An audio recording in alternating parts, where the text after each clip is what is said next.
యేసుక్రీస్తు నామమున మన తండ్రి అయిన దేవుడికి కృతజ్ఞత స్తుతులు. యేసు నామమున మీ శుభములు, వందనాలు. ఈ మధ్య సెవెంత్ డే వాళ్ళు బాగా తిరుగుతున్నారు. చాలా సంఘాలకు, చాలా మంది క్రైస్తవ విండాలకు వెళ్ళి మీరు ఆదివారం చర్చికి వెళ్తున్నారు. ఆదివారం కాదు దేవుని ఆరాధించాల్సింది, శనివారము విశ్రాంతి దినము ఆరాధించాలా. యేసు ప్రభు కానీ అపోస్తులు కానీ విశ్రాంతి దినంలోనే ఆరాధించారు, బైబిల్లో ఉంది.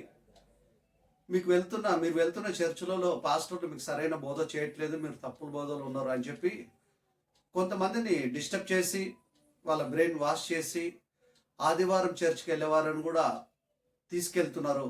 శనివారం ఆరాధనకు తీసుకెళ్ళటం వల్ల చాలామంది అక్కడ మళ్ళీ ఆదివారం చర్చికి వెళ్ళటం కూడా మానేస్తున్నారు.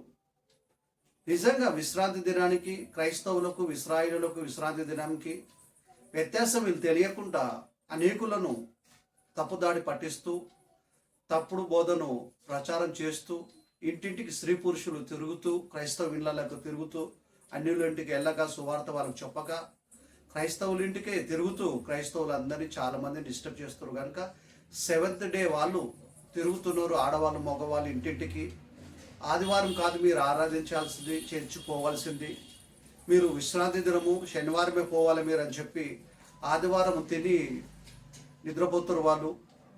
ఆదివారం పూట సెవెంత్ డే చర్చ్ వాళ్ళకి తాళాలు వేసి ఉంటాయి చర్చెస్కి.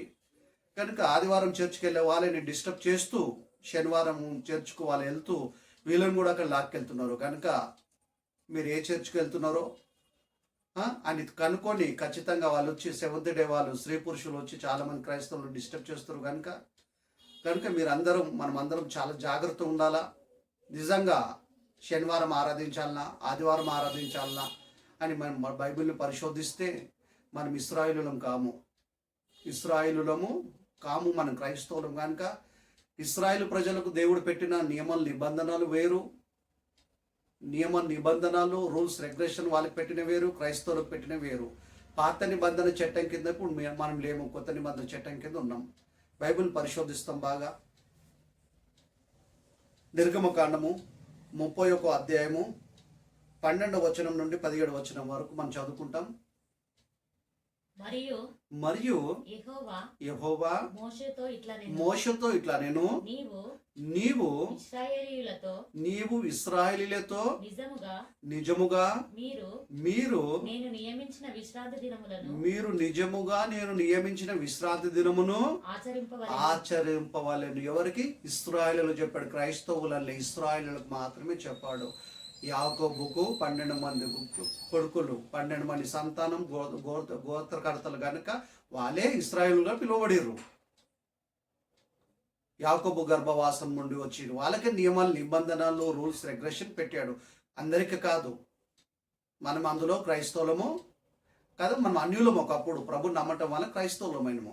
కానీ ఇప్పుడు చదువుతున్న సందర్భం అంతా ఏంది అంటే ఇశ్రాయేలు ప్రజలకే చెప్పమని చెప్పి మోషేకు దేవుడు చెప్తున్నాడు కదా. నిర్గమకాండం 31 అధ్యాయం 12 నుంచి చదువుకున్న మళ్ళొకసారి. మరియు యెహోవా మోషేతో ఇట్లా నేను నీవు ఇశ్రాయేలీయులతో నిజముగా మీరు నేను నియమించిన విశ్రాంతి దినమును ఆచరింపవలెను. మిమ్ములను పరిశుద్ధపరచు యెహోవాను నేనే అని తెలుసుకొనున్నట్లు అది మీ తరతరములకు నాకును మీకును గుర్తగును. తరతరములు అంటే ఎప్పటికని కాదు అర్థం. ధర్మశాస్త్రము కొట్టేసేంత వరకే అది వర్తిస్తుంది. యేసుక్రీస్తు వచ్చి మరణించి తిరిగి లేచిన తర్వాత ఆయన మరణించినప్పుడే ధర్మశాస్త్రం రద్దు చేసేస్తాడు. వీళ్ళకి అప్లై కాదు. తరతరములు అనే వరకు సెవెంత్ డే వాళ్ళు వచ్చి ఇదే మాట చెప్తారు వచ్చి. కానీ అక్కడ చెప్పిన సందర్భము, ఆ ఆజ్ఞలు, ఆ నియమాలు, నిబంధనలు ఎవరికంటే ఇశ్రాయేలు ప్రజలకి, మనకి కావు. ఇది గమనించాలా. సమయం, సందర్భం, ఎవరితో ఎప్పుడు చెప్పారు, ఎందుకు చెప్పాడు, ఆ సందర్భం కూడా కావాలి మనకు. వాక్యం చదివేటప్పుడు, వినేటప్పుడు, ధ్యానించేటప్పుడు, బోధించేటప్పుడు అది చాలా మోస్ట్ ఇంపార్టెంట్ మనకి.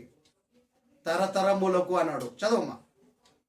కావున ఉమ్, మీరు విశ్రాంతి దినము మీరు విశ్రాంతి దినమును ఆచరింపవలెను. నిశ్చయముగా నిశ్చయముగా అది మీకు పరిశుద్ధము.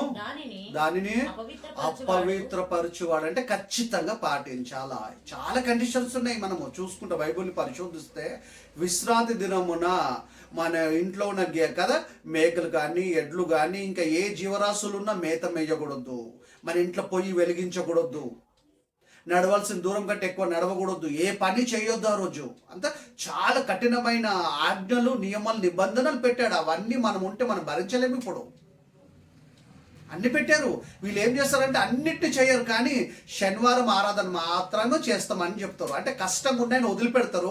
ఆదివారం ఆరాధన మానేసి శనివారం చేస్తామని దాన్ని మాత్రమే పట్టుకుంటారు. మిగతా కూడా పట్టుకోవాలి కదా. ఇశ్రాయేలు ప్రజలకు నియమాలు, నిబంధనలు పెట్టాడు. సున్నతి పెట్టాడు. మరి సున్నతి చేసుకుంటారా? సెవెంత్ డే వాళ్ళు మగపిల్లలందరికీ సున్నతి చేస్తారా? వాళ్ళు చేసుకుంటారా? చెయ్యరు.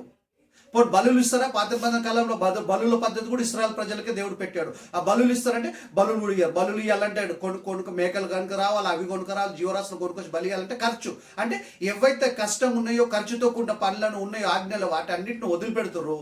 ఆదివారం ఆరాధన మానేసి శనివారం ఆరాధన అంటే సులువుగా ఉందని చెప్పి దాన్ని ఆచరిస్తున్నారు. వీళ్ళే ఆచరించడం కాకుండా, వీళ్ళు తప్పుడు బోధలు ఉండటం కాకుండా అనేక మన క్రైస్తవులు కూడా ఆదివారం ఆరాధన చేసే వాళ్ళని కూడా డిస్టర్బ్ చేస్తున్నారు. కనుక మీరు చాలా జాగ్రత్తగా ఉండాలి. మీరు చాలా జాగ్రత్తగా ఉండాలా. కంటిన్యూ చదవమా. కావున మీరు విశ్రాంతి దినమును ఆచరింపవలెను. నిశ్చయముగా అది మీకు పరిశుద్ధమును. దానిని అపవిత్రపరచువాడు తన ప్రజల నుండి కొట్టివేయబడును. దేవుడు తీసేస్తాడు చెప్తున్నాడు. కొట్టివేయబడును. 6 దినములు 6 దినములు పని చేయవచ్చును. 7వ దినమున యెహోవాకు ప్రతిష్టమైన విశ్రాంతి దినము. ఆ విశ్రాంతి దినమున పని చేయు ప్రతివాడును తప్పక మరణ శిక్ష నొందవలెను. చూడు ఎంత కఠినమైన ఆజ్ఞ కనుక విశ్రాంతి దినమున ఆజ్ఞ అతిక్రమిస్తే, ఆ దినాన్ని కదా అపవిత్రపరిస్తే ఖచ్చితంగా ఏముంది? శిక్ష ఉంది. మరణ శిక్ష. చూడండి దేవుడు ఎంత కండిషన్స్ పెట్టాడు ఇశ్రాయేలు ప్రజలకి. ఎన్ని కండిషన్స్ పెట్టాడు చూడండి కదా. విశ్రాంతి దినంని మీరితి అపవిత్రపరిస్తే, ఆయన ఆజ్ఞలు కదా, ఆయన ఆజ్ఞలను అతిక్రమిస్తే, ఆయన చట్టాన్ని, పాత నిబంధనల చట్టాన్ని ఉల్లంఘిస్తే ఖచ్చితంగా దేవుడు ఏ శిక్ష విధిస్తుండంటే మరణ శిక్ష విధిస్తానని చెప్తున్నాడు. ఆ దినము ఏ పని చేయొద్దు. జీవనోపాధికి సంబంధించిన ఏ పని కూడా చేయొద్దు. మన ఇంట్లో కానీ, మన దగ్గర పనులు చేస్తున్న వాళ్ళు కానీ, మనం చదువుకుంటూ పోతుంటే బైబిల్ పాత నిబంధన మీరు గ్రంథాన్ని పరిశోధించండి. మీరు నిర్గమకాండం కానీ, లేవీకాండం కానీ పరిశోధిస్తే అనేక విషయాలు మనకు తెలుస్తాయి. మనం ఇశ్రాయేలు ప్రజలము కాము.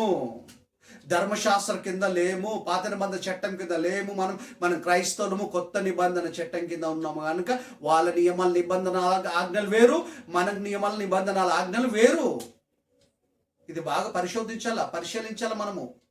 7th డే వాళ్ళు వచ్చినప్పుడు వాళ్ళ మాటలు విని కదా, వాళ్ళ మాటలు విని వాళ్ళకి సమాధానం చెప్పి పంపించాలా. మనం కన్ఫ్యూజ్ కాకూడదు, కంగారు పడకూడదు. కంటిన్యూ చదవమ్మా. ఇశ్రాయేలు తమ తరతరములకు విశ్రాంతి దినమును దినాచారము అనుసరించి ఆ దినము ఆచరింపవలెను. అది నిత్య నిబంధన అంటే ఎప్పటికి చేయాలి వాళ్ళు. ఎప్పటికంటే దాని అర్థం ఏంటంటే కొత్త నిబంధన ప్రవేశం దేవుడు పెట్టేంత వరకు జరగాలి. దాని అర్థం అది. నిత్యం అంటే ఇక ఎప్పటికీ కాదు. ఇక దాని అర్థం 7th డే వాళ్ళకి అట్లా అర్థమైంది. అలా బోధించారు వాళ్ళకి తప్పుడు బోధని. అపవాది వాళ్ళ ద్వారా క్రైస్తవులను డిస్టర్బ్ చేసింది. క్రైస్తవులను మనల్ని కూడా డిస్టర్బ్ చేస్తుంది. కనుక బోధ విషయంలో చాలా జాగ్రత్త ఉండాలి మనము. కండిషన్స్ పెట్టాడు కదా ఇన్ని. విశ్రాంతి తరతరములకు నిబంధన ఏమనడం అది మళ్ళీ చదువు. అదే వచ్చినాం. ఇశ్రాయేలును తమ తరతరములకు విశ్రాంతి దిన ఆచారము అనుసరించి ఆ దినము ఆచరింపవలెను. అది నిత్య నిబంధన కొత్త నిబంధన దేవుడు ప్రవేశపెట్టేంత వరకు యేసుక్రీస్తు ద్వారా అది నిత్య నిబంధన. కొత్త నిబంధన ప్రవేశం పెట్టాలంటే యేసుక్రీస్తు ధర్మశాస్త్రాన్ని అనుసరించి మరణించి శిలువ మీద ధర్మశాస్త్రాన్ని రద్దు చేయాలా. ఆ రద్దు చేసేంత వరకు అది అమల్లో ఉంటుంది. రద్దు చేసిన తర్వాత పాత నిబంధన ఆచార నియమాలు, నిబంధనలు, రూల్స్, రెగ్యులేషన్, పద్ధతులు అన్ని రద్దయిపోతాయి. ధర్మశాస్త్రం కొట్టివేసాడంటే దాని అర్థం ఏంటంటే పాత నిబంధన తీసేసాడని కాదు. నియమాలు, నిబంధనలు, బలులు, సున్నతులు, అమావాస రోజు కూడుకోవటం, పుణ్యం రోజు కూడుకోవటము, విశ్రాంతి దినం కూడుకోవటము, నడవాల్సిన దూరం కంటే ఎక్కువ నడవకూడదు, ఇంట్లో పొయ్యి వెలిగించకూడదు, కట్టెలు ఏరకూడదు, ఏ పని చేయకూడదు ఆ రోజు, అవి నియమ నిబంధనలు. వాటిని రద్దు చేశాడని అర్థం. ధర్మశాస్త్రం తీసేశాడంటే దాన్ని కొట్టివేశాడంటే దాని అర్థం అది. మనం త్వర చూసుకుంటాం. అలానే నిర్గమకాండం 35వ అధ్యాయము 1వ వచనం నుండి 1, 2, 3 వచనాలు. మోషే ఇశ్రాయేలును సర్వ సమాజమును పోగు చేసి మీరు చేయనట్లు యెహోవా ఆజ్ఞాపించిన విధులు, రూల్స్, పద్ధతులు, నియమాలు, నిబంధనలు, దేవుని చట్టం, నిధులు ఏవనగా 6 దినములు పని చేయవలెను. 7వ దినమా 7వ దినందా? 7వది మీకు పరిశుద్ధ దినము. అది యెహోవా విశ్రాంతి దినము. దానిలో కరెక్ట్ చదవమ్మా. పని చేయు ప్రతివాడును మరణ శిక్ష నొందును. విశ్రాంతి దినమున మీరు మీ ఇళ్లలో ఎక్కడను అగ్ని రాజబెట్టకూడదు. అంటే వంట చేయకూడదు, పొయ్యి వెలిగించకూడదు, స్టవ్ వెలిగించకూడదు. ఇప్పుడైతే కనుక వంట చేయకూడదు. వాళ్ళ 7th డే వాళ్ళ పద్ధతులు ఇప్పుడుంటూ అనేకమైన క్రైస్తవులు డిస్టర్బ్ చేస్తున్న 7th డే వాళ్ళ ఇళ్లకు పోటీ మీరు వంట చేయకుండా మాంతురాలు ఖచ్చితంగా వంట చేస్తారు. అంటే శనివారం ఆరాధించాలని ఒక్కటి మాత్రమే బతుకుడు తప్ప మిగతా ఆజ్ఞలన్నీ వదిలిపెట్టేశారు. వాళ్ళకి ఏది సులువద్దో అది పట్టుకున్నారు. మళ్ళీ బలులు ఇవ్వాలా. ఇశ్రాయేలు ప్రజలకు ఉండే కండిషన్స్ బలులు ఇవ్వాలి. పాపక్షమార్పణ నిమిత్తం బలులు ఇస్తున్నారు, ఇవ్వట్లేదు కదా. పని చేయకూడదు ఏ పని. మళ్ళీ ఉద్యోగాలు చేసిన మాంతురా ఖచ్చితంగా చేస్తుర్రు. నిబంధనలు పెట్టాడు. అమావాస రోజు గ్యాదర్ కావాలా, పుణ్యం రోజు గ్యాదర్ కావాలా, పొలాలు ఉంటే పొలాలు కుప్ప కూర్చే పండుగ చేయాలా, అనేకమైన నియమాలు నిబంధనలు పెట్టాలి. అవన్నీ పాటించారు. ఓన్లీ విశ్రాంతి దినాన్ని శనివారాన్ని పట్టుకున్నారు, సులువుగా ఉందని. మీ ఇంట్లో పొయ్యి కూడా అగ్ని కూడా రాజ పెట్టకూడదు. ఎక్కడ చదివినా అక్కడ గుర్తు పెట్టుకోమా. నువ్వు అక్కడికే చదవాలి. మళ్ళా కంటిన్యూ అక్కడికే. అగ్ని రాజ పెట్టకూడదు వారితో చెప్పాను. 3 వచనాలు అయిపోయినాయి కదా. లోక సువార్త 4వ అధ్యాయం 16వ వచనం.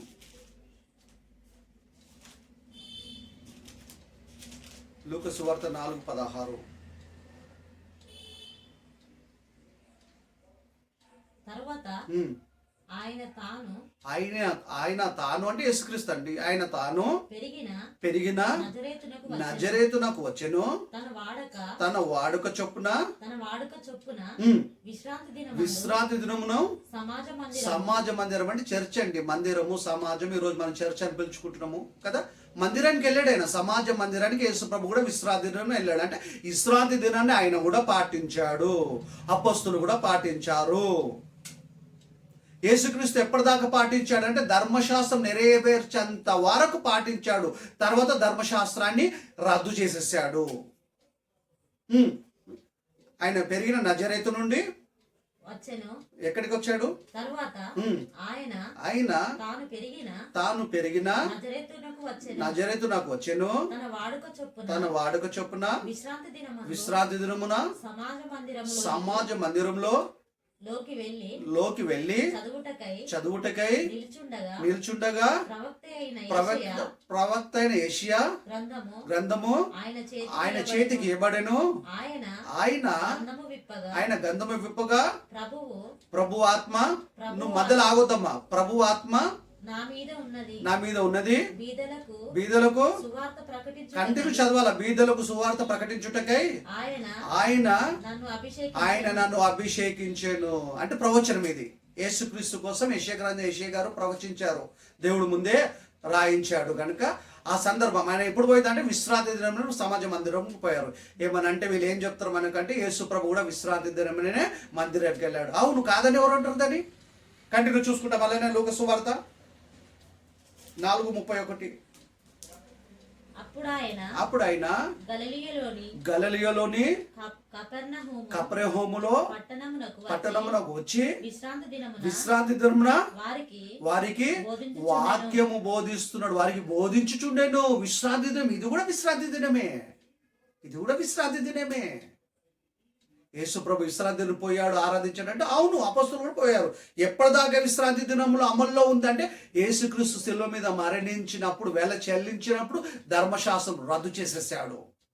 ఆచారాలు, పద్ధతులు, విధి రూపకమైన ఆచారాలు, నియమ నిబంధనలు, బలులు ఇవ్వటము, సున్నతి, అమావాస్య కూడుకోవటం, పుణ్యంకి కూడుకోవటము, కొన్ని మాంసాలు తినటము, కొన్ని తినకూడదు, నడవాల్సిన దూరం కంటే ఎక్కువ నడవద్దు, విశ్రాంతి దినంన ఎక్కువ కూడా నడవద్దు, విశ్రాంతి దినాన్ని అపవిత్రపరచకూడదు, ఇవన్నీ నియమాలు నిబంధనలు అన్నీ రద్దు చేశాడు. ఆయన మరణంతో శిలువ మీద ఆయన మరణించినప్పుడే అన్ని రద్దు అయిపోయినాయి. దేవాలయం తేరా చిరిగిపోయింది ఇట్లా మధ్యలో నుండి.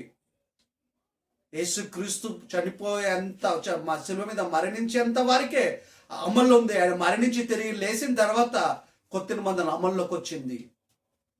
చూడండి, అలా తరతరం చూసుకుంటాం. లూకా సువార్త కంటే ముందు మత్తయి సువార్త 26:55. ఆయన విశ్రాంతి దినమే కాదు, యేసుక్రీస్తు ప్రతి దినము మందిరంలో బోధించాడు. ఆయన ప్రతి దినము సమాజ మందిరంలో ఉన్నాడు. ఆయన ప్రతి దినము ఆయనతో పాటు అనేకులు ఇశ్రాయేలు ప్రజలు ఉన్నారు, అపొస్తలులు కూడా ఉన్నారు. ఓన్లీ విశ్రాంతి దినం మాత్రమే కాదు. మత్తయి సువార్త 26:55. ఆ గడియలోనే యేసు జనసమూహములను చూసి యేసుక్రీస్తును పట్టుకోవటానికి వచ్చిన సందర్భము, ఇస్రాయేలు యూదా ముద్దు పెట్టుకుని యేసుక్రీస్తును పట్టించే సందర్భం ఇది. మళ్ళీ చదవ 55, మత్తయి సువార్త 26:55. ఆ గడియలోనే యేసు జనసమూహములను చూసి బందిపోటు దొంగ మీదికి వచ్చినట్లు కత్తులతోను గుద్దిగలతోను నన్ను పట్టుకొని వచ్చితిరా. నేను అనుదినము, నువ్వు పలకలమ జాగ్రత్త, నేను అనుదినము అంటే ప్రతిరోజు, నేను అనుదినమును దేవాలయములో కూర్చుండి బోధించుచుండగా మీరు నన్ను పట్టుకొనలేరే. అయితే ప్రవక్తల లేఖనములను నెరవేరునట్లు ఇదంతా జరిగింది. ప్రవక్తల లేఖనము నెరవేరినట్లు ఇది జరిగింది. కానీ ఆయన అనుదినము దేవాలయంలో ఉన్నాడు. అంటే విశ్రాంతి దినం మాత్రమే కాదు, యేసుక్రీస్తు విశ్రాంతి దినం మాత్రమే కాదు, అనుదినం అంటే ప్రతిరోజు దేవాలయంలో బోధించాడు యేసుక్రీస్తు. ప్రతిదినం ఇశ్రాయేలు ప్రజలు దేవాలయంలో ఉన్నారు, అపొస్తలులు ఉన్నారు దేవాలయంలో, శాస్త్రులు పరిసరులు ఉన్నారు, వాళ్ళకే బోధించాడు ఆయన. ఎవరు లేకుండా ఒంటరిగా ఒక్కడే ఎందుకు కూర్చుంటాడు విశ్రాంతి దినం మందిరంలో? అనుదినము మందిరంలో ఉన్నాడు ఆయన యేసు ప్రభు. అంటే విశ్రాంతి దినం ఒక్కరోజు మాత్రమే కాదు, కొత్త నిబంధన ప్రకారంగా దేవుని రోజు ఆరాధించాలా. ఆదివారము సోమవారం అని ఏం లేదు, ప్రతి దినం ఆరాధించాలి. అసలు ఆరాధనకు అర్థమైంది ఒక వీడియో ఉంది, మీరు చూడండి. ఆయన మాట వినటమే, ఆయన ఆజ్ఞలు గాయకునటమే దేవుని ఆరాధించుట, దేవుని ప్రేమించుట, అది జీవితకాలం చేయాల్సిందే. వారంలో ఏదో ఒక రోజు 2 గంటలు మందిరంలో కూర్చోవడం కాదు ఆరాధనకు అర్థం. ఆయన ఆజ్ఞలను కదా, ఆయన ఆజ్ఞలను గాయకొనటమే దేవుని ప్రేమించటం, దేవుని ఆరాధించటం. ఆయన ఆజ్ఞలు అతిక్రమించటమే పాపం చేస్తాం మనము. కనుక యేసుప్రభు అనుదినం దేవాలయం నుండి బోధిస్తారు, కానీ అప్పుడు పట్టుకోవటానికి రాలే వాళ్ళు కదా. లేఖనాలు నెరవేరినట్టు, ప్రవక్త గ్రంథంలో రాయబడిన నెరవేరినట్టు ఆయన పట్టుకోవటానికి వచ్చారు. అలా త్వర చూసుకుంటాం. మత్తయి సువార్త 5వ అధ్యాయము 17వ వచనం. మత్తయి సువార్త 5:17.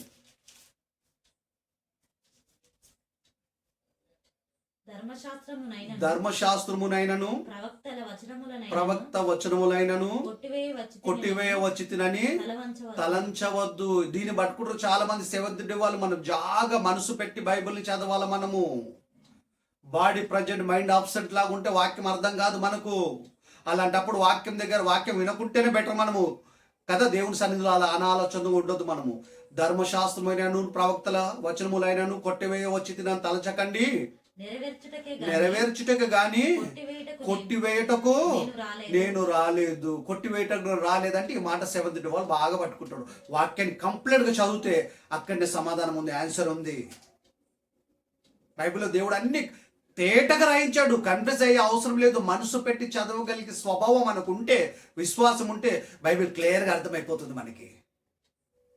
ధర్మశాస్త్రాన్ని కానీ వచనములు కానీ నేను వచ్చితనని తలచకండి, నెరవేర్చటక కానీ కొట్టివేయటానికి రాలేదని ప్రభు అన్నాడు. కంటిన్యూ చదువు అట్లనే. ఆకాశమును భూమియు గతించును. యేసురాకడలో ఏముంటే ఉండదు, విశ్వం మొత్తం పోతుంది. ఆకాశం భూమి గతించును కానీ ధర్మశాస్త్రము నెరవేరు వరకు దాని నుండి ఒక పొల్లైనను ఒక సున్నైనను తప్పిపోదని నిశ్చయముగా మీతో చెప్తున్నాను. ఇంతకుముందు ఏమన్నాడు? ధర్మశాస్త్రము నెరవేర్చడానికి వచ్చిన కొట్టివేయటానికి రాలేదన్నాడు. ఆకాశం భూమి గతిస్తుంది కానీ ధర్మశాస్త్రం ఉన్నది అంతా నెరవేరు వరకు ఒక పొల్లైన ఒక సున్నైన తప్పిపోదన్నాడు. అంటే నెరవేరిన తర్వాత ధర్మశాస్త్రం ఉండదు అని అర్థం.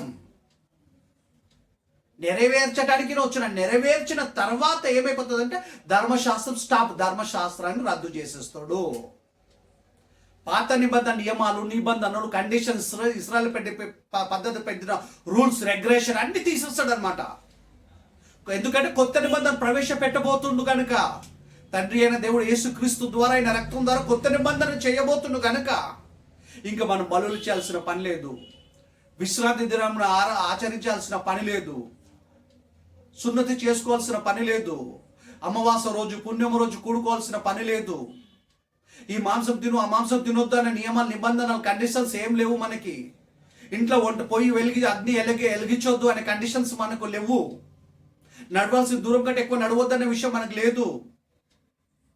విశ్రాంతి దినం మీరు ఏ పని చేయొద్దు, అది మనకి ఇప్పుడు అప్లై కాదు. ఎందుకంటే మనం ఇశ్రాయేలులము కాము.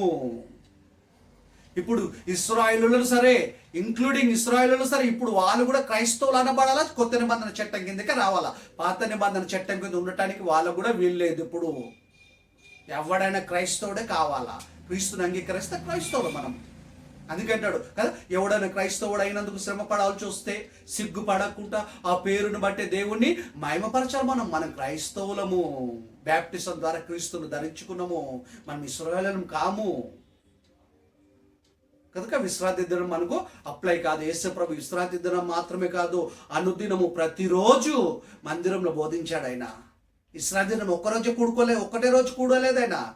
చాలా మంది సెవెంత్ డే వాళ్ళు వచ్చి క్రైస్తవులు డిస్టర్బ్ చేస్తుంటే ఆదివారం పోయే వాళ్ళని, ఈ ఆదివారం పోయే వాళ్ళు కౌంటర్ అయ్యాలి వాళ్ళకి. యేసు ప్రభు విశ్రాంతి దినం మాత్రమే కాదు కదా, అనుదినము మందిరం నుండి బోధించాడు ఆయన. శాస్త్రులు ఉన్నారు, పరిసయ్యులు ఉన్నారు, ఇశ్రాయేలీయులు ఉన్నారు. మొదటి శతాబ్దంలో క్రైస్తవులు అపోస్తులు ఉన్నారు. అప్పుడు అక్కడ ఆయన కాలంలో సమకాలికులు వాళ్ళందరూ ఉన్నారు. ధర్మశాస్త్రం అంతా నెరవేర్చిన తర్వాత ఆయన శిలువ మీద మరణించినప్పుడు రద్దు చేసేసాడు ధర్మశాస్త్రాన్ని. ఆ నియమాలు నిబంధనలు, ఈ మాంసం తినాలి, ఆ మాంసం తినకూడదు, విశ్రాంతి దినంలో ఇంట్లో పొయ్యి వెలిగించకూడదు, మీరు ఏ పని చేయకూడదు, బలులు, సున్నతి ఇవన్నీ ఇప్పుడు మనకు అప్లై కావు. ఎందుకంటే పాత నిబంధన చట్టం కింద లేము.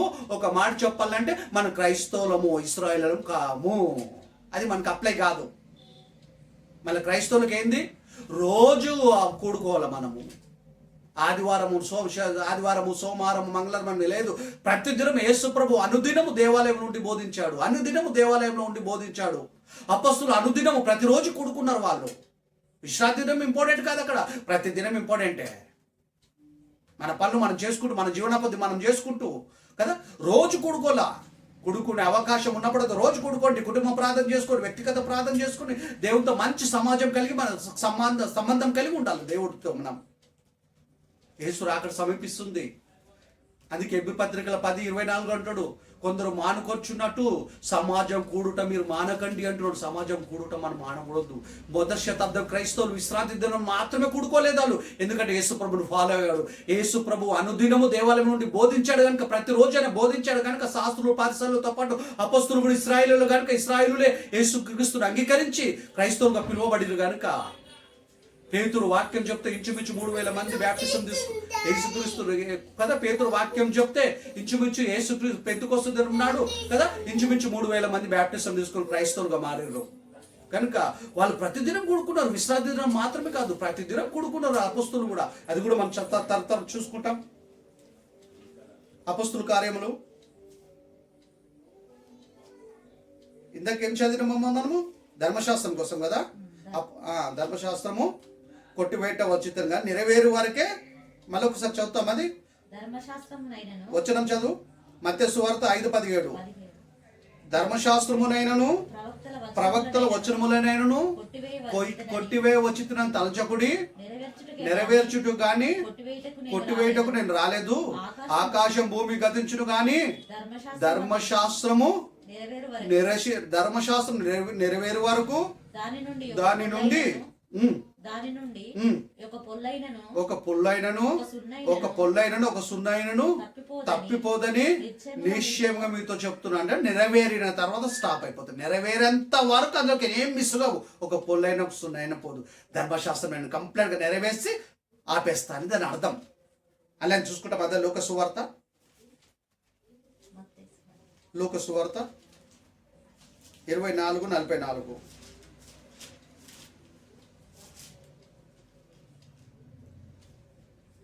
లోక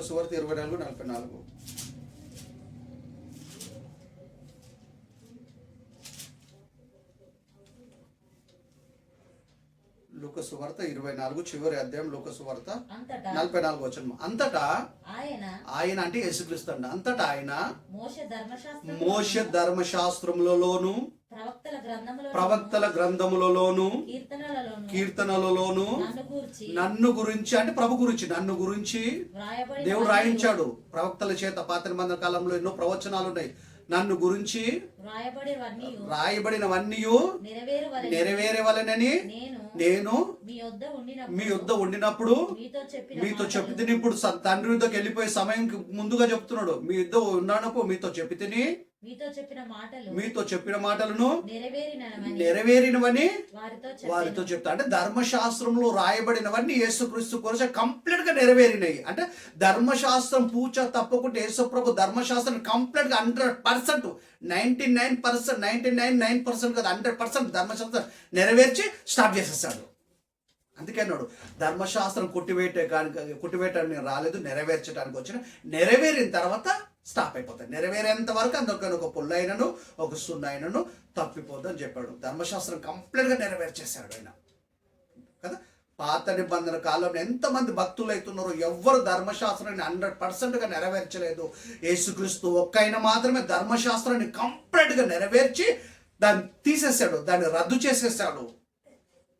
కనుక ధర్మశాస్త్రం కింద ఇప్పుడు మనం లేము. విశ్రాంతి దినం ఆచరించాల్సిన పని మనం లేదు. అన్ని దినాలు సమానమే. దేవుడిని రోజు ఆరాధించాలా. యేసుక్రీస్తు అనుదినము దేవాలయం నుండి బోధించారు. ఇశ్రాయేలు ప్రజలు అన్ని దినము సమాజ మందిరంలో ఉన్నారు, అపొస్తలులు ఉన్నారు. ప్రతిదినము దేవుని ఆరాధించారు. విశ్రాంతి దినం అనేది పర్టికులర్గా లేదు. ధర్మశాస్త్రంలో కదా నన్ను గురించి ప్రవక్త గ్రంథంలో ధర్మశాస్త్రం రాయబడిన అన్ని నెరవేరని చెప్పేశాడు. యేసుక్రీస్తు కంప్లీట్గా నెరవేర్చాడు, తీసేశాడు. అలానే అపొస్తలుల కార్యములు 2వ అధ్యాయము 46వ వచనం. యేసుక్రీస్తు అడుగుజాల్లో నడుస్తురండి అపొస్తలులు.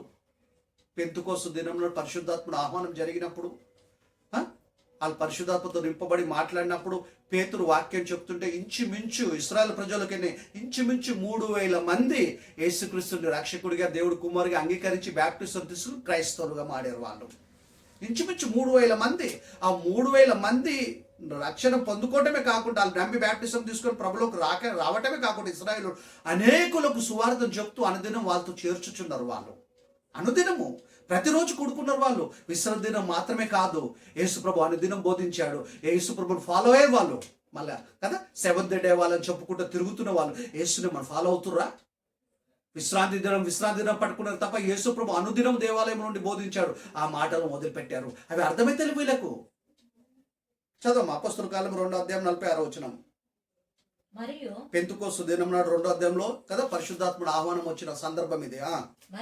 మరియు వారి ఏక మనసులై మొదటి శతాబ్దం క్రైస్తవులు ఇంక్లూడింగ్ అపొస్తలులతో సహా వారి ఏక మనసులకై ఉండి ప్రతిదినము దేవాలయంలో దేవాలయంలో మళ్ళీ ఒకసారి చదవము. అపొస్తలుల కార్యం 2:46 మరియు వారి ఏక మనసులో బ్యాప్టిజం తీసుకున్న వాళ్ళు ఇంక్లూడింగ్ అపొస్తలులు కూడా. పేతురు వాక్యం చెప్తే పెంతెకొస్తు దినం నాడు ఇంచుమించు 3,000 మంది బ్యాప్టిజం తీసుకున్నారు. వాళ్ళు ఏక మనసులో ప్రతిదినం. చూడండి, ఇక్కడ ప్రతిదినం అండి, విశ్రాంతి దినం మాత్రం కాదు. మళ్ళీ ఎవరు వాళ్ళు ఇశ్రాయేలులే. విశ్రాంతి దినం ఆచరించాల్సిన వాళ్ళే. ప్రభువును నమ్మిన తర్వాత పాత చట్టంలోకి కొత్త చట్టంలోకి వచ్చేసరి వారు విశ్రాంతి దినం వారు ఏక మనసులకై ప్రతిదినమును దేవాలయంలో తప్పక కూడుకొనుచు. ఇప్పుడైనా మనం సండే చర్చ్కి ఎగ్గొడతాం, శనివారం పోయేటప్పుడు కూడా సరిగ్గా పోరు. కానీ ఆ రోజు వాళ్ళు ఒక్కరోజు కూడా అబ్సెంట్ లేదు, అటెండెన్స్ కదా. వాళ్ళు ఏక మనసుకులై ప్రతిదినము దేవాలయంలో తప్పక కూడుకొనుచు, ఇంటింట రొట్టె విడుచుచు, దేవుని స్తుతించుచు, ప్రజలు అందరి వలన దయ పొందిన వారై ఆనందంతోను నిష్కపటమైన హృదయముతోను ఆహారము పుచ్చుకొనుచుండిరి. కంటి చదవమ్మా. మరియు ప్రభు రక్షణను పొందుచున్న వారిని అనుదినము వారితో చేర్చుచుండి. సంఘంలో చేరుస్తున్నారు. సంఘం దేవుడి రాజ్యం ప్రారంభమైంది. ఇంచుమించు 3,000 మందితో పెంతెకొస్తు దినం నాడు. వారు ఊరుకుంటలేరు. నమ్మి బ్యాప్టిజం తీసుకున్న వీళ్ళు అనేకులు చుట్టుపక్కల ఉన్న వాళ్ళకు సువార్తను చెబుతూ ఆ సువార్త నమ్మి బ్యాప్టిజం తీసుకున్న వాళ్ళందరినీ సంఘంలో చేరుస్తున్నారు. చూడండి, ప్రతిదినం అండి, విశ్రాంతి దినం మాత్రం కాదు, ప్రతిదినము. కనుక 7th డే వాళ్ళు వస్తే ఈ వాక్యాలు చెప్పి వెలగొట్టండి. వాళ్ళని రానియకండి, మీ ఇంట్లో చేర్చుకోకండి. మీరు ఎంత చెప్పిన వినరాలు, కఠినంగా ఉంటారు వాళ్ళు. తర్వాత చూసుకుంటామమ్మా. గళితీయులకు రాసిన పత్రిక 3:10. గళితీ 3:10.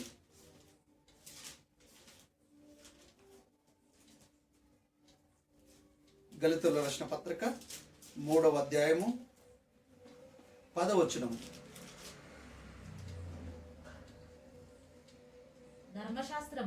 ధర్మశాస్త్రము విధించిన అంటే రూల్స్, రెగ్యులేషన్, నియమాలు, నిబంధనలు.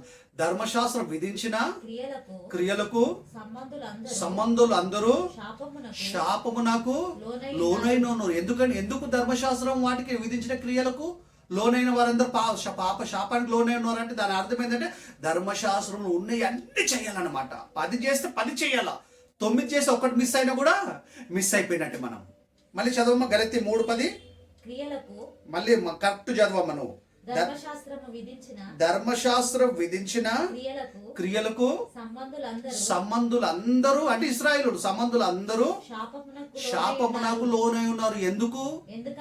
ఎందుకనగా ఆన్సర్ చెప్తున్నాడు. ఎందుకనగా ధర్మశాస్త్ర గ్రంథమందు పాత గ్రంథమందు ధర్మశాస్త్ర గ్రంథమందు రాయబడిన విధులన్నీ చేయుటయందు నిలకడగా ఉండని ప్రతివాడును శాపగ్రస్తుడు. అంటే కంప్లీట్ గా ధర్మశాస్త్రం రాయబడిన విధులన్నీ చెయ్యాలా. అందులో ఏది మిస్ అయినా శాపగ్రస్తులం. వాళ్ళు ఎవ్వరు చేయలేదు, ధర్మశాస్త్రం కంప్లీట్ గా నెరవేర్చలేదు. అందరు శాపానికి లోనై ఉన్నారు. ఆ శాపాలకి విడిపించటానికే అక్కడ ఇశ్రాయేల్ ప్రజల్ని, ఇక లోకస్తుల్ని, అన్యజనుల్ని, ప్రపంచ ప్రజలందరినీ రక్షించటానికే యేసుక్రీస్తు వచ్చైన రక్తాన్ని కార్చాడు, ప్రాణాన్ని పెట్టాడు. నా ప్రాణం పెట్టి ధర్మశాస్త్రానికి లోనైన శాపగ్రస్తులందరినీ విడిపించాడు కదా. పాపం చేత అపరాధములు చనిపోయిన మన మనుషులందరినీ రక్షించటానికి యేసుక్రీస్తు ప్రాణం పెట్టాడండి. చదవమ్మా. శాపగ్రస్తుడు అని రాయబడి ఉన్నది. ధర్మశాస్త్రము చేత ఎవడును దేవుని ఎదుట నీతిమంతుడని తీర్చబడని సంగతి స్పష్టమే. అంటే ధర్మశాస్త్ర ప్రకారంగా ఎవడన్నా నీతిమంతుడు అయ్యే అవకాశం ఉందా అంటే ఉంది, పాటిస్తే. కానీ ఎవరు పాటించలేకపోయారు. కనుక దేవుని ఎదుట ఎవరు నీతిమంతులుగా ఉండలేకపోయారు. అంటే ధర్మశాస్త్ర ప్రవక్తలు కానీ ఎంతమంది ప్రవక్తలు ఉన్నారు బైబుల్ పాత నిబంధన కాలంలో, న్యాయాధిపతులు, వీళ్ళందరూ ధర్మశాస్త్రం ఇచ్చినంత కాలం ఎంత మంచి భక్తులు ఉన్నారో ఎవ్వరు ధర్మశాస్త్రాన్ని నెరవేర్చలేదు, దేవుని ఎదుట నీతిమంతులుగా నిలబడలేదు. ధర్మశాస్త్రం పద్ధతి ప్రకారంగా చివరికి ధర్మశాస్త్రం కంప్లీట్ గా నెరవేర్చిన నీతిమంతుడైన ఎవరంటే యేసుక్రీస్తు అండి. చదవమ్మ కంటిన్యూ. అలాగనే నీతిమంతుడు కొద్దిపైకి చదవ. మళ్ళా ధర్మశాస్త్రము చేత ధర్మశాస్త్రము చేత ఎవడును ఎవడును ఒక్కొక్క పర్సన్ చెప్పాడు చెప్తుండు ఎవడును అంటే ఎవరును దేవుని ఎదుట నీతిమంతుడని తీర్చబడని సంగతి స్పష్టమే. ధర్మశాస్త్ర ప్రకారం ఎవరు నీతిమంతులయ్యే అవకాశము లేదు. వాళ్ళు పాపాలు చేస్తురు బలులు ఇస్తురు, పాపాలు చేస్తురు బలులు ఇస్తురు, కానీ పాపాలు చేయటం మాంతలేరు వాళ్ళు. కనుక ఈ ఇశ్రాయేలు ప్రజలు, ప్రపంచంలో ప్రజలందరికీ కోసం ఇక బలులొద్దు, నాకు నా కుమారుడిని యేసుక్రీస్తుని పంపిస్తాను తండ్రి అని దేవుడు కదా అటు ఇశ్రాయేలును ఇటు అన్యజనుల ప్రపంచ ప్రజలందరినీ రక్షించడానికి యేసుక్రీస్తు బలి అయిపోయాడండి. ఇప్పుడు ఏ బలి ఇవ్వాల్సిన అవసరం లేదు మనం కదా. మన పాపాల కోసం ఏ జీవి ప్రాణం తీయాల్సిన అవసరం మనం లేదు. ఎందుకంటే మన పాపాలన్నిటికీ ప్రాయశ్చిత్తం యేసుక్రీస్తు చేశాడండి, రక్తం కార్చాడు. అక్కడ ఇశ్రాయేలు ప్రజలు కానీ ఇక్కడ మనం కానీ ప్రపంచ ప్రజలందరి కోసం ఆయన ప్రాణాన్ని పెట్టాడు, ఆయన రక్తాన్ని కార్చాడు. మన పాపాలు మన శాపం అంతా ఆయన భరించాడు, మన శిక్ష అంతా ఆయన భరించాడు కనుక, వెల చెల్లించాడు కనుక ఇప్పుడు ఆయన అంగీకరిస్తే మన పాప క్షమాపణ ఉంది, రక్షణ కలుగుతుంది. సులువు చేసేసాడు, బలి చేస్తున్న పని లేదు మనకి. ఇప్పుడు చదవమ్మా. నీతిమంతుడు విశ్వాస మూలంగా జీవించును. ధర్మశాస్త్రము విశ్వాస సంబంధమైనది కాదు, గాని దాని విధులను ఆచరించు. ధర్మశాస్త్ర ప్రకారంగా మనము నీతిమంతమే అవకాశం లేదు, అది విశ్వాస సంబంధమైనది కాదు. ఒకవేళ మనం ధర్మశాస్త్రం కంప్లీట్ ఆచరిస్తే నీతిమంతం అయితే మనం, కానీ ధర్మశాస్త్రం విశ్వాసం వస్తుంది. ధర్మశాస్త్రం వల్ల మనకు విశ్వాసం రాలేదు. మన నీతిమంతులు ఎలా అయినామంటే ధర్మశాస్త్రం ఆచరించడం బట్టి కాలేదు, యేసుక్రీస్తుని బట్టి నీతిమంతులుగా మారేమైన రక్తంలో కడగటం బట్టి కడగబడిన కారణాన్ని బట్టి దాని విధులను ధర్మశాస్త్ర విధులను ఆచరించువాడు వాటి వలనే జీవించును. కొద్ది పైకి చదమ్మా. నీతిమంతుడు విశ్వాస మూలముగా జీవించును. ధర్మశాస్త్రము విశ్వాస సంబంధమైనది కాదు, గాని దాని విధులను ఆచరించువాడు వాటి వలనే జీవించును. ఆత్మను గురించిన వాగ్దానము విశ్వాసం వలన మనకు లభించినది. అబ్రహాము పొందిన కొద్ది పైకి చదువు అదే వచనం. ఆత్మ గురించి ఆత్మను గురించిన వాగ్దానము విశ్వాసం వల్లనే మనం పొందేమే తప్ప, ఆశీర్వాదం వచ్చింది విశ్వాసం వల్లనే తప్ప మనకు లభించినట్లు అబ్రహాము పొందిన ఆశీర్వచనము క్రీస్తు యేసు ద్వారా అన్యజనులకు, అంటే మనం అన్యజనులకు, అప్పుడు మనకు అన్యజనులకు కలుగుటకై క్రీస్తు మన కోసము శాపమై మనలను ధర్మశాస్త్రం యొక్క శాపము నుండి విమోచించేను. ధర్మశాస్త్రం ఒక శాపము నుండి అక్కడ ఇశ్రాయేలును, ఇక్కడ మన అన్యజనులను కూడా మన పాపాలు వాళ్ళ శాపాలు మన పాపాలు అన్ని క్రీస్తు భరించి ప్రపంచ ప్రజలందరి శిక్ష ఆయన భరించి మనుషులందరూ చేస్తే నరకానికి పోవాల్సింది కనుక దేవుడికి ఇష్టం లేక తన కుమారుని యేసుక్రీస్తును బలి చేశాడు మన అందరి కోసం. ఇప్పుడు మన రక్షించాడు యేసుప్రభు, మనందరి ఇంక్లూడింగ్ ఇశ్రాయేలు ప్రజలు ఇక్కడ మన అందరి శిక్షణ ఆయన భరించాడు కనుక ఇంకా బలులు ఇవ్వాల్సిన పని మనం లేము, ధర్మశాస్త్రం కింద లేము మనము. చదవమ్మా. అంటే కొంచెం కిందకి పేపర్ తింపేసావు తల్లి. మాను మీద వేలాడిన ప్రతి వాడును శాపగ్రస్తుడు అని రాయబడి ఉన్నది ధర్మశాస్త్రంలో. సహోదరులారా కదా, శాపగ్రస్తుడు యేసుక్రీస్తు అందరి శిక్షను భరించని, ఏ పాపం చేయలేదు ఆయన, అందరి శిక్షను ఆయన శిలువ మీద భరించాడు కనుక ఆయన శాపగ్రస్తుడుగా చేయబడి మన అందరి కోసము మన అందరిని రక్షించాడు. మన అందరి శిక్ష ఆయన భరించాడు. తర్వాత చూసుకుంటాం. కొలస్సీల రాసిన పత్రిక 2వ అధ్యాయం 13వ వచనం. కొలస్సీ 2:13 గలతీ ఎఫెసీ పిలిపిల పక్కన ఉంటదమ్మా. మరియు అపరాధము వల్ల శరీరమందు సున్నతి పొందక ఉండుట వలనను మీరు మృతులై ఉండగా. ఒకప్పుడు సున్నతి లేదు, మనం అన్యులం కాదు, అన్యులము క్రైస్తవం కాదు కదా, సున్నతి లేదు మనకి. శరీరమందు సున్నతి పొందక మృతులై ఉండగా దేవుడు మళ్ళీ చదవం అది వచ్చిన కొలస్సీ 2:13. మరియు అపరాధము వలన శరీరమందు సున్నతి పొందక ఉండుట వలన మీరు మృతులై దేవుని దృష్టిలో చచ్చిపోయిన వాళ్ళం అన్నమాట. మీరు మృతులై ఉండగా దేవుడు రాతరూపకమైన ఆజ్ఞల వలన మన మీద రుణముగాను మనకు విరోధముగాను ఉండిన పత్రమును మేకులతో సిలువకు కొట్టి దాని మీద చేరాతను తుడిచివేసి ధర్మశాస్త్రం రద్దు చేసేసాడు. ధర్మశాస్త్రం ప్రకారం ఎవరు నీతిమంతులు కాలేకపోయారు, దేవుని ఎదుట నీతిమంతులుగా నిలబడలేకపోయారు. అంటే ధర్మశాస్త్రం కంప్లీట్ గా ఎవరు నెరవేర్చలే, యేసుక్రీస్తు మాత్రమే నెరవేర్చి స్టాప్ చేసేసాడు దాన్ని. మనకు అడ్డము లేకుండా దానిని ఎత్తివేసి మన అపరాధములను క్షమించి ఆయనతో అంటే క్రీస్తుతో కూడా ఆయనతో కూడా మిమ్మలను జీవింపచేసేను. పాపముల చేత అపరాధం చేసి చచ్చిపోయిన మనని యేసుక్రీస్తు ద్వారా తండ్రి అయిన దేవుడు బ్రతికిచ్చాడు మనని. ధర్మశాస్త్రం క్రియల ప్రకారంగా వాళ్ళకు రక్షణ లేదు, మనకు రక్షణ లేదు. ఎందుకంటే ధర్మశాస్త్రం కంప్లీట్ గా ఎవరు నెరవేర్చలేదు. యేసుక్రీస్తు మన అందరి కోసం బలయ్యి ధర్మశాస్త్రం ఒక శిక్ష నుండి కదా అక్కడ వాళ్ళని ఇక్కడ మనని పాపముల నుండి రక్షించి కాపాడిండు ఆయన. చివరి మాట చూసుకుంటామమ్మా. కొరింథీయులు రాసిన 2వ పత్రిక 3వ అధ్యాయం 14వ వచనం. ధర్మశాస్త్రం అన్న పాత నిబంధన అన్న ఒకటే. ఆ ధర్మశాస్త్రం పాత నిబంధన రద్దు చేసేసాడు ఆయన శిలువ మీద మరణించినప్పుడే. ఎలా చేశాడంటే దాని చేరాత తుడిచేసాడు.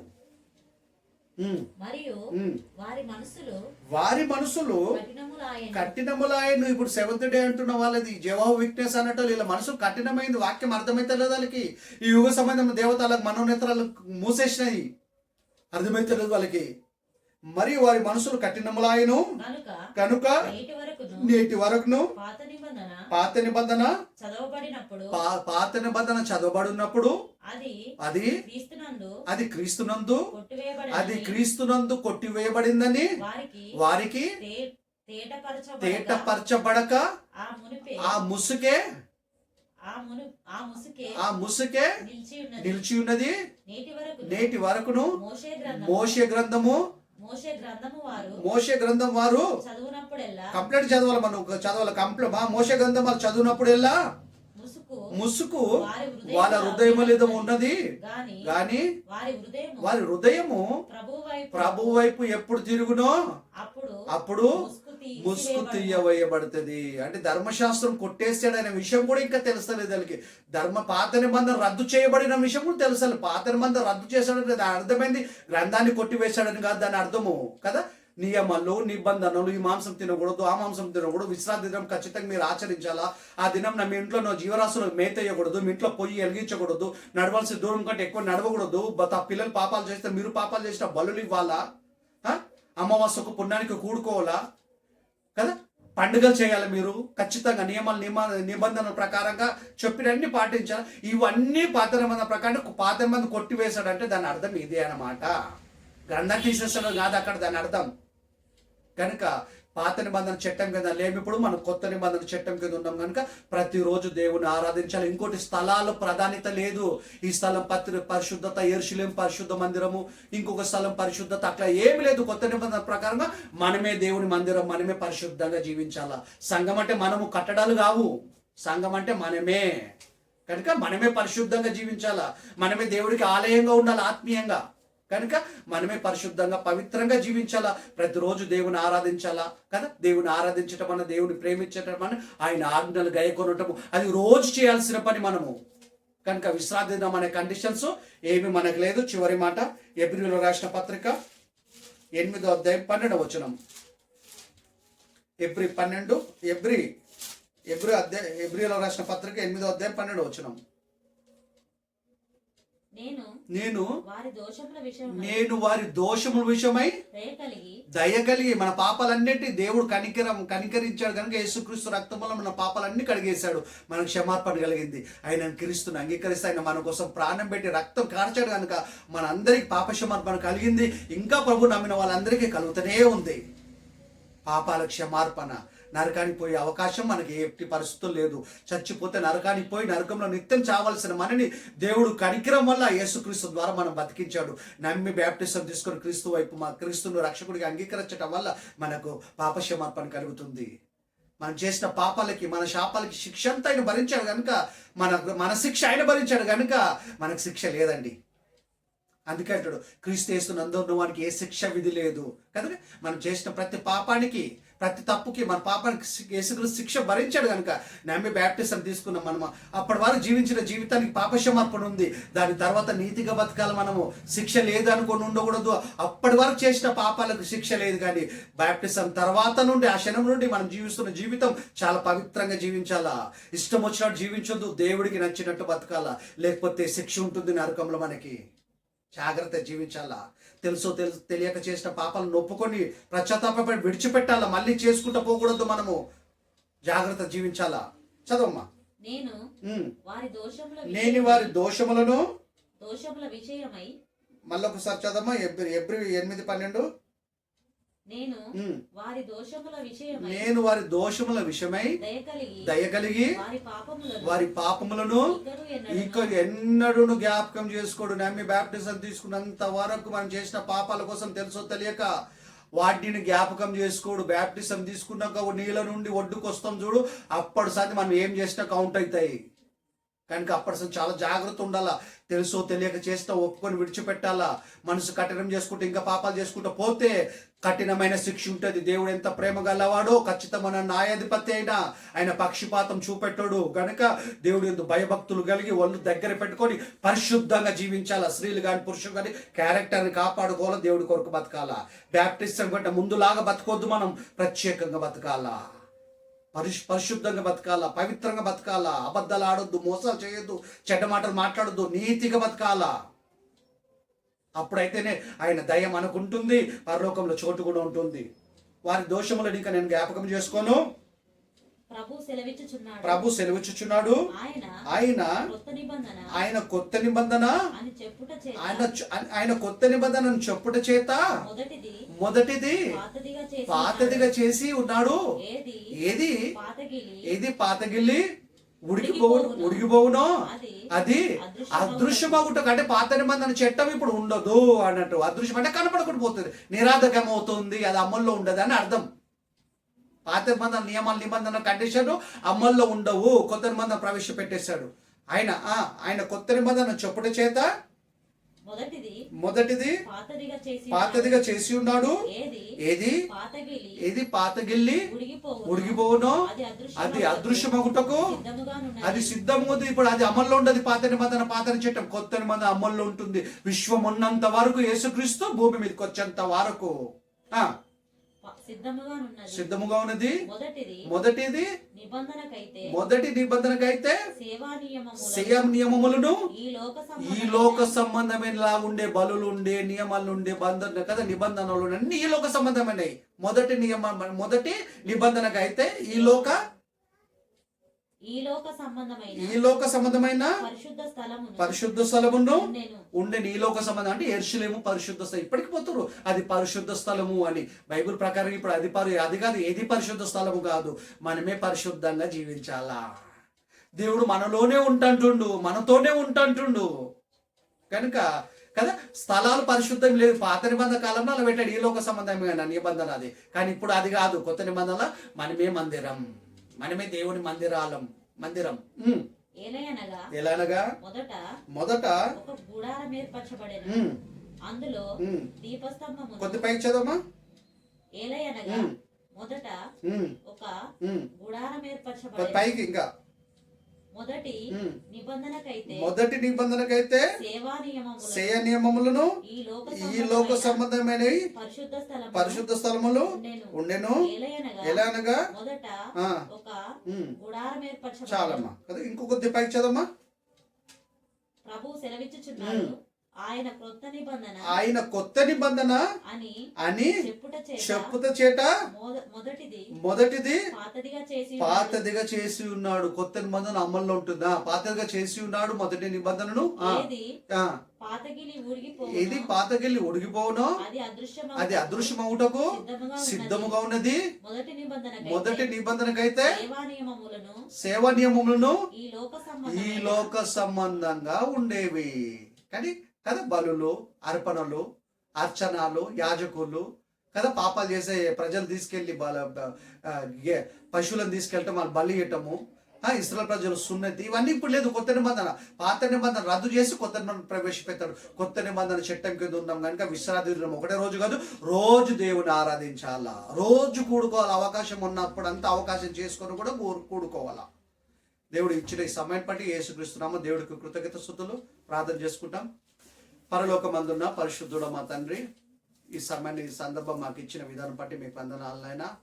మీ మాటల్ని చదివి ధ్యానించే గొప్ప భాగ్యాన్ని మాకు ఇచ్చారు నాయన. దాన్ని బట్టి మీకు కృతజ్ఞత స్తుతులు స్తోత్రములైనా. మిమ్మల్ని ఎక్కువగా ప్రేమిస్తూ నాయన, మీకంటే ఎక్కువగా ఎవరిని ప్రేమించకుండా నేను మిమ్మల్ని ఎక్కువగా ప్రేమిస్తూ మీ వాక్య ప్రకారంగా జీవించగలిగే మనసు మా అందరికీ దయచేయండి. మమ్మల్ని ఆత్మీయంగా, మానసికంగా, శారీరకంగా దీవించండి. ఆర్థికంగా మాకు సహాయం చేయండి తండ్రి. అన్ని పరిస్థితులు మీ మీద ఆధారపడి మీ నామానికి మహిమార్థంగా మేము ఉండటానికి కృప చూపెట్టండి. మేము వాక్యం వినేటప్పుడు, చదివేటప్పుడు నైనా పైన బైబిల్ని, మీ గ్రంథాన్ని బాగా మంచి పరిశోధించి నైనా పూర్ణ ఆత్మతో, పూర్ణ బలంతో, పూర్ణ శక్తితో నైనా మేము చదవగలిగే భాగ్యాన్ని మాకు దయచేయండి. కేవలం వాక్యం విని మేము మర్చిపోకుండా గొప్ప దేవ, తప్పుడు బోధ ఏందో లక్ష్యం ఉంచి మేము విశ్వాస భ్రష్టులం కాకుండా, తప్పుడు బోధ బోధించి మేము శాపగ్రస్తులం కాకుండా, సత్యాన్ని సరిగ్గా మేము గ్రహించడానికి, సరిగ్గా మేము బోధించడానికి, సరైన బోధన గ్రహించి సరైన బోధనలు మేము ఉండగలుగుటకు కృప చూపెట్టండి. విని మేము మర్చిపోకుండా, చెప్పి మర్చిపోకుండా వాక్య ప్రకారం జీవించగలిగే మనసు మా అందరికీ దయచేయమని, వింటున్న వాక్యం వింటున్న నీ పిల్లలందరినీ, విన్న నీ పిల్లలందరినీ కూడా దీవించమని మీ కుమారుడు మా రక్షకుడైన యేసునామమున ప్రార్థిస్తున్నాం తండ్రి. ఆమేన్. మన తండ్రి దేవుని ప్రేమ, మన కుమారుడు యేసుక్రీస్తు కృప, పరిశుద్ధాత్మ అన్ని సావాసం మనకు ఆయన పిల్లలందరికీ ఎల్లప్పుడూ తోడవుడును గాక. ఆమేన్.